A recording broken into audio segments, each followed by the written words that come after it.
publications. Sir has attended many conferences and presented his work as a resource person for 5 times in national seminars. Sir has a total of 26 years of working and teaching experience, and from starting, Sir has attached with BN College of Pharmacy, Udaipur. Sir, main area of research are controlled porosity osmosis systems for effective delivery of different BCS class drugs, micellar solubilization of poorly water soluble drugs, application and design of experiments, formulation of microemulsions. And presently, he is working on development of different formulation of herbal drugs with an idea to improve their bioavailability. As Best Teacher Award in 2005 and 2006 and honored by Vidya Pracharni Sabha for 100% result in 2008. Sir had supervised 18 M.Pharm theses and 1 PhD thesis, and 6 PhDs are registered under his supervision currently. Sir is registered PhD guide of Pacific University and registered pharmacist with Botswana Medical Council, South Africa. Sir is also working as referee in many journals and editorial board member of International Journal of Pharmaceutical Sciences and Research. Presently, Sir is employed as principal of BN Institute of Pharmaceutical Sciences, Udaipur. For your brilliant talk on this in this 5 days online FDP program. Thank you, sir.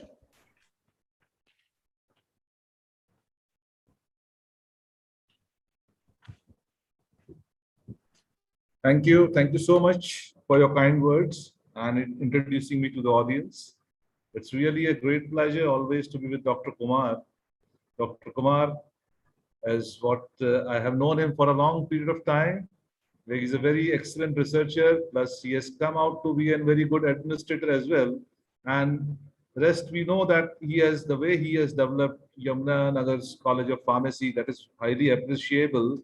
And more so ever, what I appreciate about Dr. Kumar is that his constant learning process. Now, that's what the topic is also. The constant learning makes you something which, like if you learn constantly, you deliver constantly. That's what I believe. And learning is the one, the learning is an area whereby you can develop knowledge and knowledge can be applied onto the research. So Dr. Kumar and Dr. Richa Gupta, a very good afternoon to you. And I hope I'm audible. You can. Yeah, sir, you are to. Thank you very much, sir, for accepting our invitation. Thank you very much. It has to be accepted anytime, Kumar. You call me, and if I don't come, that cannot happen, you know. Thank you very much, sir. You are my dearest student I ever had. Sure, sir. But Kumar, I would have been very happy to deliver a lecture on some scientific topic. Like this is a topic which I think it's a very innovative topic. I should congratulate all the organizers for having chosen this topic. But I think most of the people in pharmacy would not understand much about the teaching and learning, because we are more focused upon what research is. That's what it's always at the back of the mind, because whenever it comes to how many publications do you have, if you go to an interview, they would just ask how many patents you have, how many publications you have, or how many books have you written. But nobody asks you that what was your result when you joined as a lecturer, or how many students have excelled under you, or how many students you have helped to learn, and that how many students you have helped to convert the learning into knowledge. That is basically called as epistemology. That means knowing which is to be known. So, Dr. Kumar, if you allow, can we start with the presentation? My pleasure, sir. Okay. I'm not going to take much of your time. I don't think it's going to run more than half an hour. And next time, like if you wish, I can come down to Yamuna Nagar also to deliver a lecture. We would do a workshop, Kumar, this time if I come. That would be very nice. So should I start, Kumar? No. Thank you.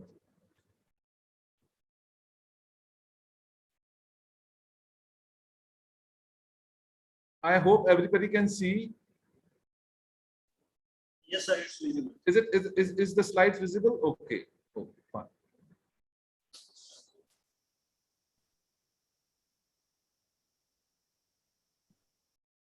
Now, effective teaching and learning, as what I think is the topic, and sorry, yeah. Okay, now it's fine. Now, effective learning and teaching. Now, what is basically what I want to emphasize when I say that what learning is and what teaching is?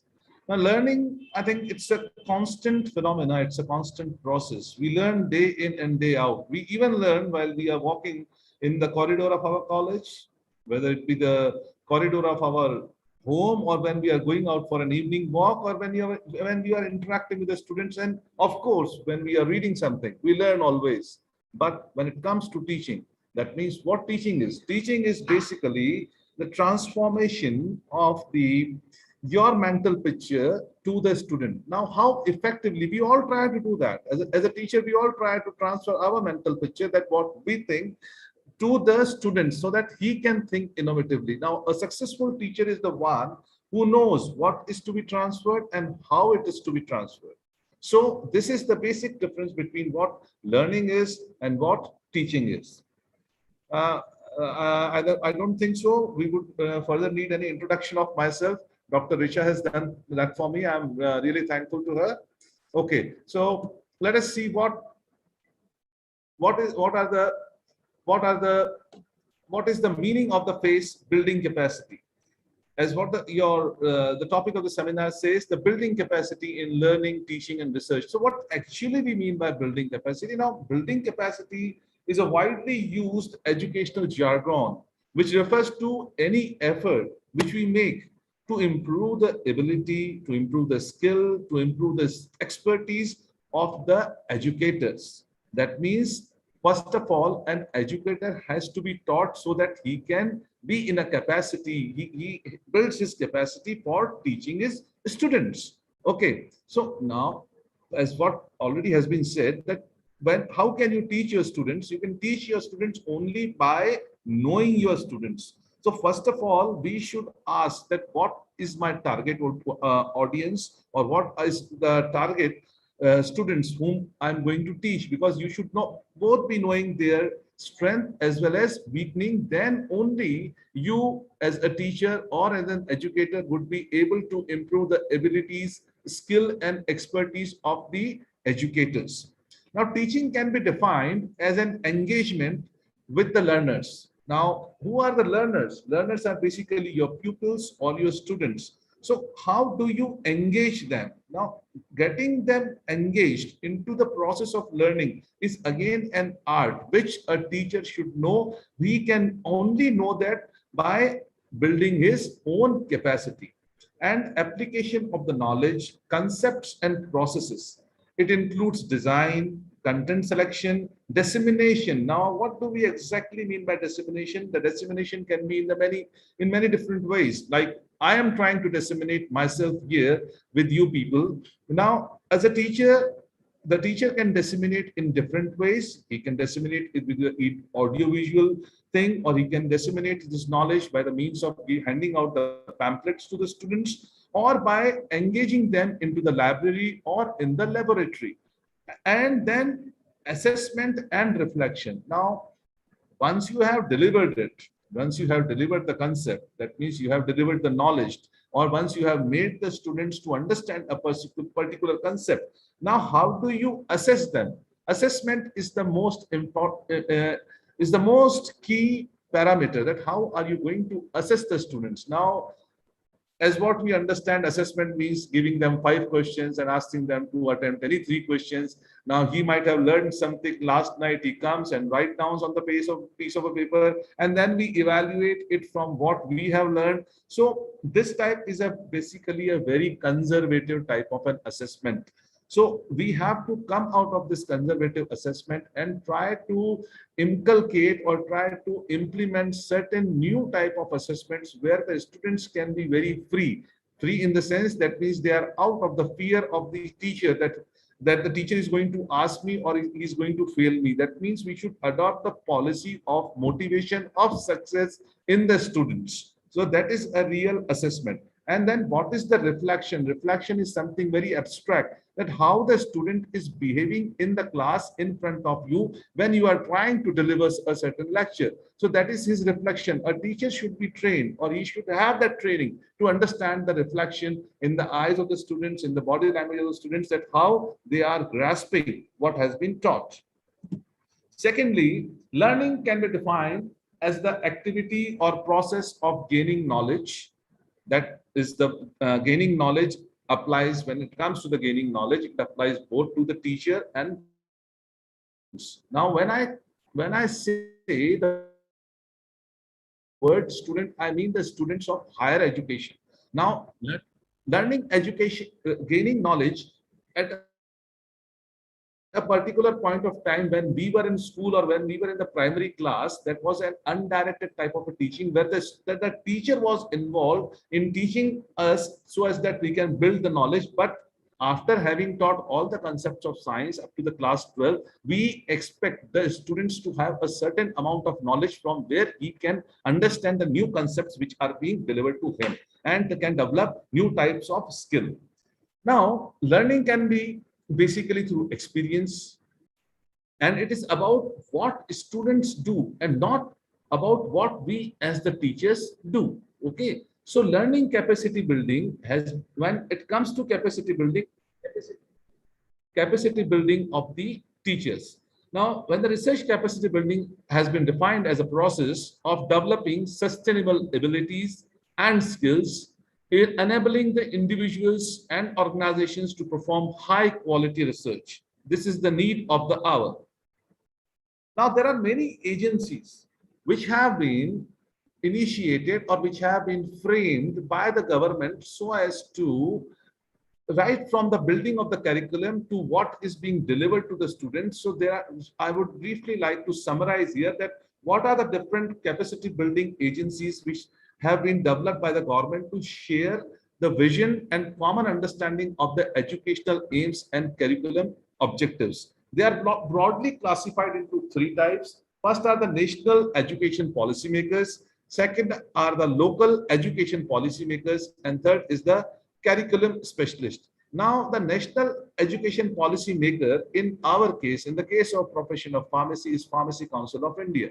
The local education policy makers can be the different councils of different states, and the curriculum specialists are ourselves, the professors, assistant professors, associate professors of different colleges who actually know, or of different universities for that matter, who actually know that what is the lacuna in the curriculum and how that curriculum can be improved to build the capacity of teaching, understanding, and research of both the students as well as of the teachers. Now, the national education policy makers, what they do is they develop the curriculum frameworks.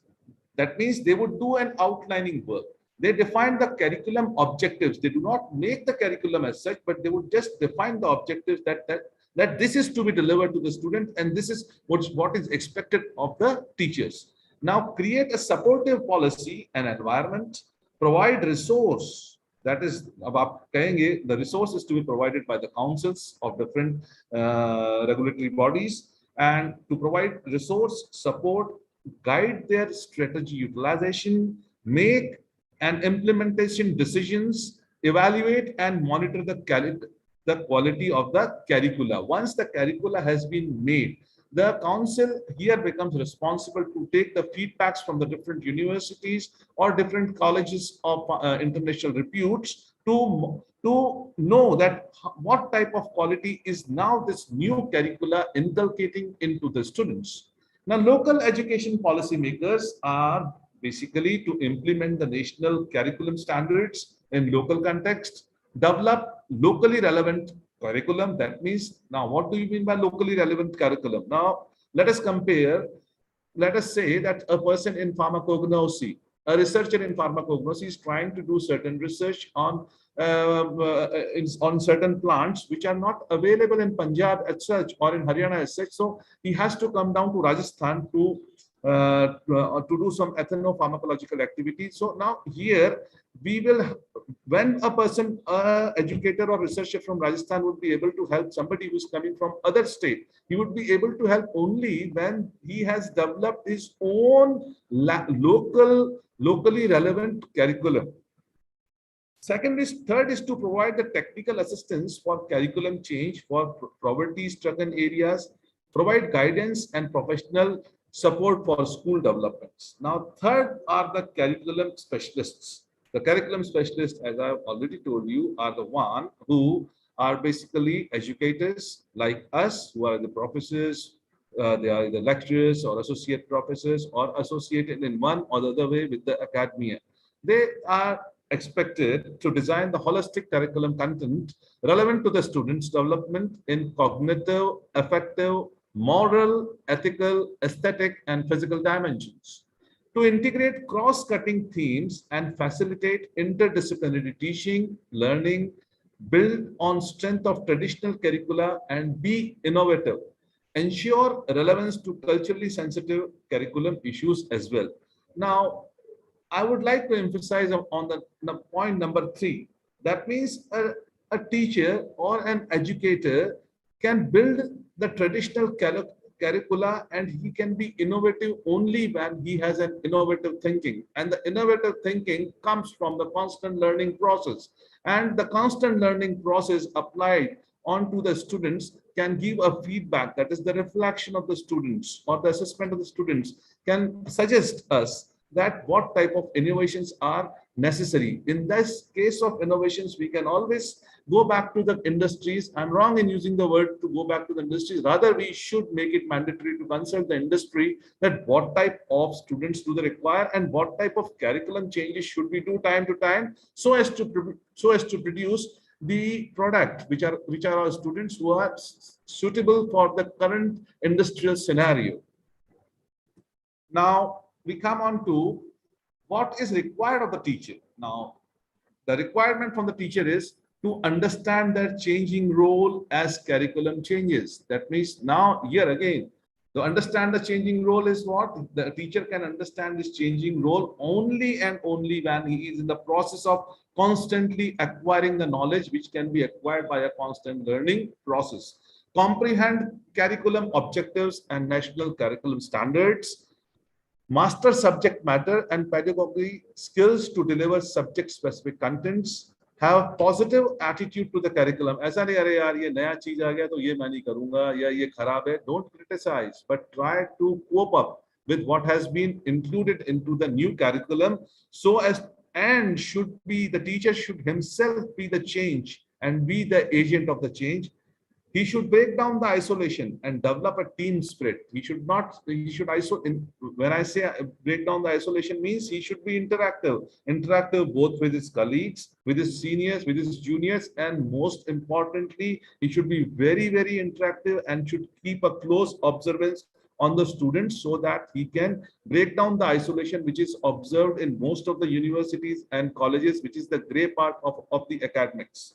Now, he should, as a teacher, be engaged in the continuous professional learning and development. Now, this session that we are doing, or the effort which has been made by Dr. Kumar, is basically a step in engaging in the continuous professional learning and development.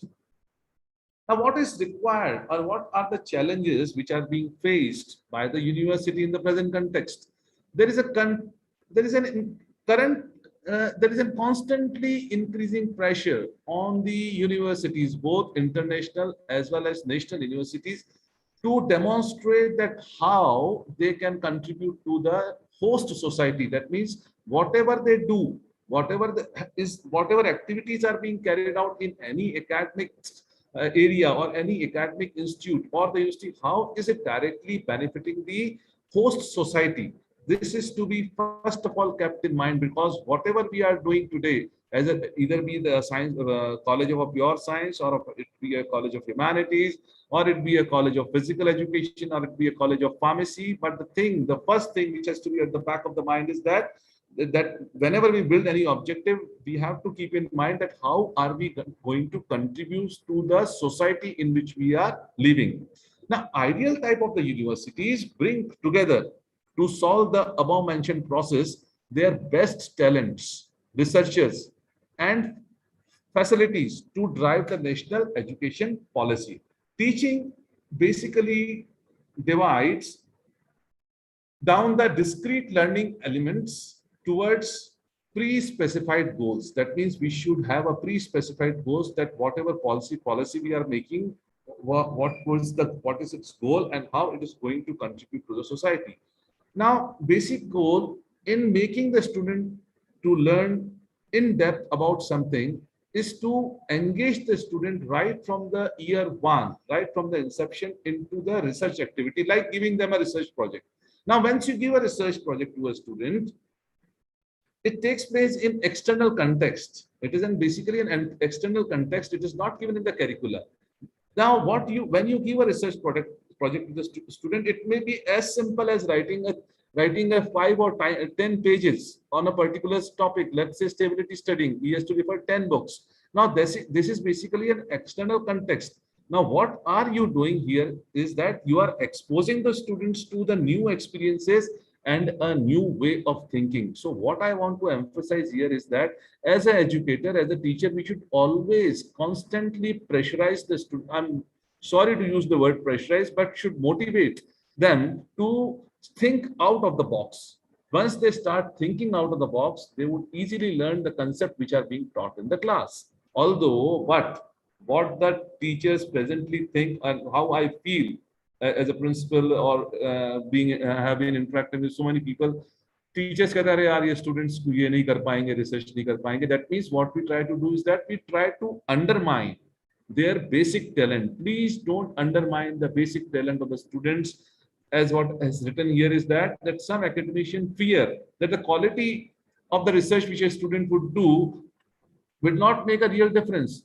Yes, I do agree. It is not going to make a real difference, but it is going to make some difference over the year. If you keep on continuing this activity, if you keep on giving him the research projects, if you keep on motivating him, one fine day, he will become a person who would make a difference in the real sense or in the real marketing. Research is the best way of exposing the student to the new experiences and the new ways of thinking. Learning through research would definitely develop students with a difference. Here I have suggested a parameter of the learning process. Now this parameter is what? It says that lecturing the class. Now one of the vertices, if you see that what is the average retention rates. So when you deliver your 100% in the class, this is all average. Yeah, I'm not trying to criticize anyone. This is just an average. Whenever we lecture in the class, the retention of each and every student is not more than 5%. But when the student reads, the retention becomes 10%. So we should always advise the student to come prepared with the topic that you are going to teach in the class. So that means what will happen? It will become now 5% is the average retention. So 10% you would retain by reading. So it will become 15%. Secondly, we should try to use audio visuals. Audio visuals are not always possible, but we can always explain them on the board by using a board, by making certain drawings or by making certain visual processes. So now if you do that, then you increase his retention power to 35%. Now, when you demonstrate, let me take an example, like you are teaching a student in the class that how to make an emulsion. Okay, you have taught him. अगर आपने उसको पहले बोला है reading करने के आने के लिए and you have used a video visual process, that means you have already done your 35% job.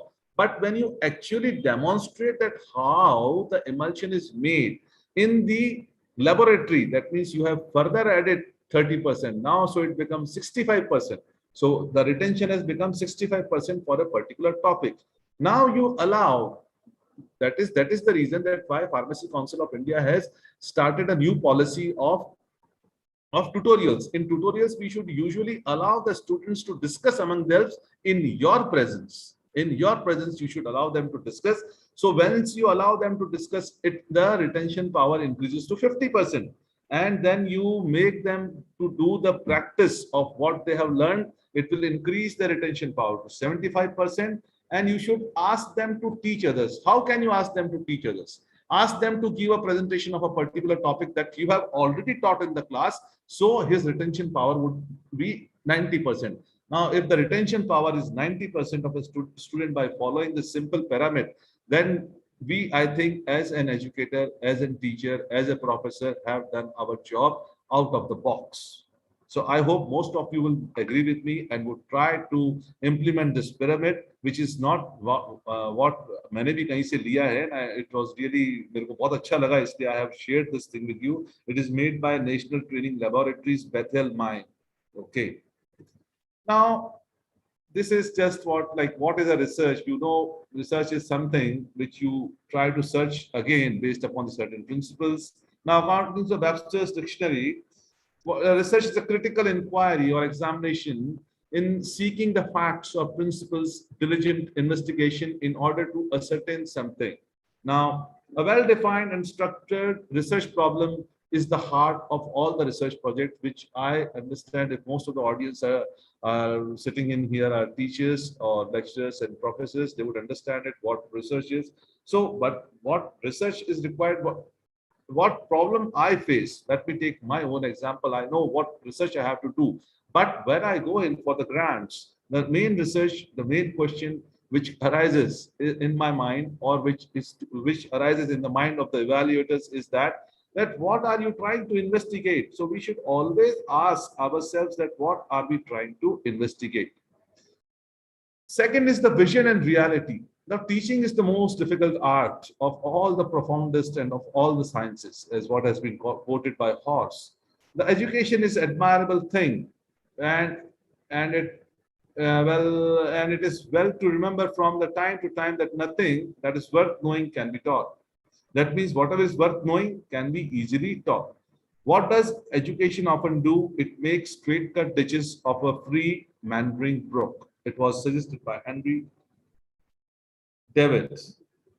Now, learning is an approach which basically builds the knowledge and expertise. Students must master to succeed for a future that is rapidly changing. The vision for learning includes 7 key learning dimensions. First is the identity. Second is thinking. Third is communicating. Fourth is creativity. Fifth is contributing. That means to the society. Fourth is creating. That means to building up upon the principles which the students always learn. And the last one is enterprising. That is why we have entrepreneur cells. Because if whatever you have learned, if you cannot market it, if you cannot sell it, if you cannot commercialize it, then the knowledge, whatever you have acquired, carries no meaning. So entrepreneurship is the must and is the need of the hour. Research and development includes all activities that companies undertake to innovate and introduce new products and services. The goal is typically to take new products and services to the market and add to the company's bottom line. Now, principles of teaching and learning and research are, as most of you know, this is just a theoretical part. First is the subject matter. That means whatever subject you are teaching or whatever the subject matters you've been asked to teach should contain a solid content. The content, that means it should be meaningful, it should be in an organized way, and it should be well structured so that it can be easily passed on to the students. Readiness is the prerequisite for learning. That means you should prepare the students, you should mentally prepare the students, or you should mentally ask the students to be ready for what is going to be taught to them. That means whenever you start a subject, let us say that you start a subject of physical pharmacy, you should first of all make them ready that what actually physical pharmacy is, on what principles physical pharmacy is based, and what is expected out of you when you have learned a particular chapter. That means this. And third is that the student should be motivated at any cost. Because if you are not teaching a group of students who are not motivated, you may be a good teacher, but you may not be a good mentor in that case. जैसा कि महात्मा गांधी ने कहा था कि एक कायर शिक्षक कभी भी अपने बच्चों को बहादुरी का पाठ नहीं पढ़ा सकता है. So you should always keep on motivating your students. Students will rise to a level of expectations once you do all this thing. And success is nothing. What I say, success is just hard working from the side of the students and motivation from the side of a teacher. Now, need of the hour is to organize teachers to facilitate the change on a personal classroom and the school level. By combining the theory and practice, teachers can develop education strategies to address the changing landscape of teaching and learning and apply innovative approaches to new context.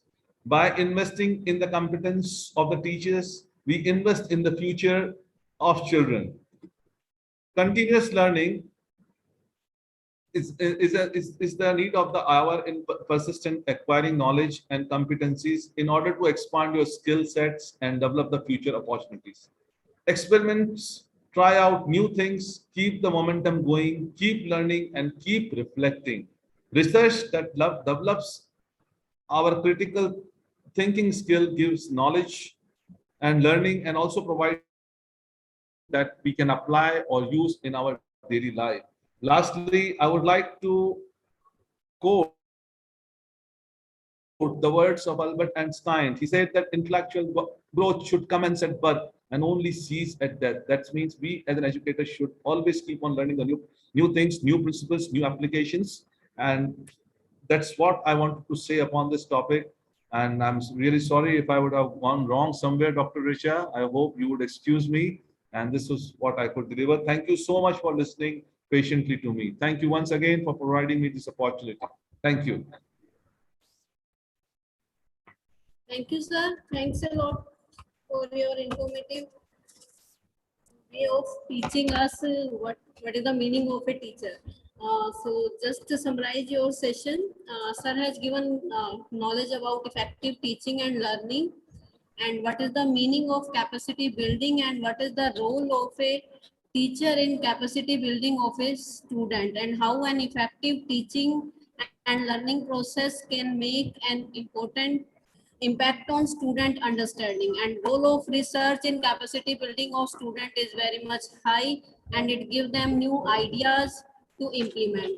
So thanks a lot, sir. I am very thankful to you from the both sides, convener of the program, Dr. Kumar Gaurav sir, Director, Guru Gobind Singh College of Pharmacy, Yamunanagar, and Dr. Shailesh Sharma sir, Director, College of Pharmacy, Bela, my co-coordinator, Dr. Ashwini Dhingra sir, and whole organizing team. Thank you, sir. So much. And this is, please share sir certificate, Ashwini sir. And the certificate is a honor of appreciation from our side, sir. Please accept it. Thank you very much, sir.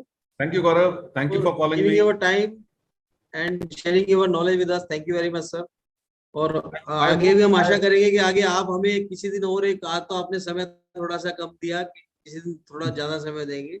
बिल्कुल. अभी आप जान सकते हैं कि यहाँ पर भी कॉलेज में यूनिवर्सिटी में बहुत सारे काम है अभी मेरे को, but I could do whatever I could my best. And Gaurav, please excuse me if I've gone wrong somewhere. I'm really sorry. I could not give too much time. And I'm really thankful. I hope I have made myself clear upon what I wanted to say. Definitely. We look forward, Dr. Richa, for a long collaboration with you. And we would definitely organize certain workshops or even where we can share our expertise with each other. And I would request Dr. Gaurav to call me sometimes to Yamunanagar, or you people are all invited to come here to Udaipur. It's a beautiful place.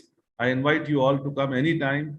We have a guest house here. You can stay with us and you will have a good time. Hello, Dr. Amarjeet. How are you? Okay. So, Kumar. Thank you, sir. Thank you very much. Thank you to each other. Your talk was very effective, sir. Thank you. Thanks a lot. So, thank you, Kumar Gaurav sir, Ashwini sir, and whole organizing team, and dear participants. And tomorrow we will meet again. Tomorrow is the last day of this FDP, and we will meet at 11 at the same time in morning. Thank you. Thank you, everyone. Thank you.